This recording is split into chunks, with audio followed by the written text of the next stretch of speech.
நம்ம வீட்ல தினமும் பயன்படுத்துற டிஷ்வாஷ் லிக்விட் அது எப்படி மேனுஃபேக்சர் பண்றாங்க தெரியுமா? இன்னைக்கு நான் ஒரு சிம்பிள் கமர்ஷியல் ஃபார்முலா காட்ட போறேன்.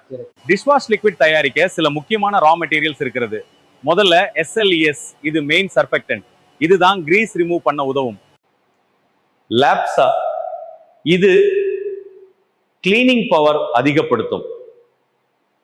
அடுத்து CAPB, இது ஃபோம் சாஃப்டா வர உதவும். டிஷ்வாஷ் லிக்விட் தயாரிக்க முக்கியமான ரா மெட்டீரியல் என்னன்னா CDEA, ஃபோம் பூஸ்டர், ஃபோம் அதிகமா வரும்.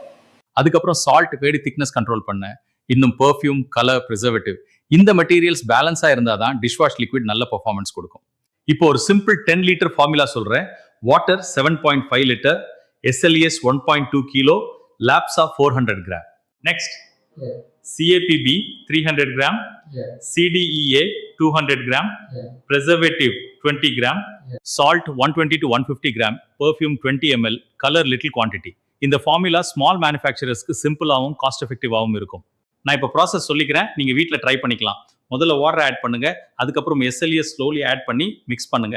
அடுத்தது லேப்ஸை ஆட் பண்ணணும். LABSA ஆசிடிக் இருக்கும், அதனால காஸ்டிக் சோடா சொல்யூஷன் யூஸ் பண்ணி நியூட்ரலைஸ் பண்ணணும்.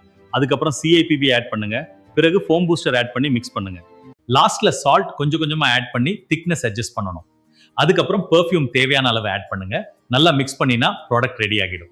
டிஷ்வாஷ் லிக்விட் தயாரிக்கும் போது முக்கியமானது quality raw materials. Cheap material use பண்ணினா ஃபோம் குறையும், கிளீனிங் பவர் குறையும். அதனால முதல்ல ட்ரையல் பேட்ச் டெஸ்ட் பண்ணுங்க. ரிசல்ட் கரெக்டா இருந்தா அப்புறம் லார்ஜ் பேட்ச் ப்ரொடியூஸ் பண்ணலாம்.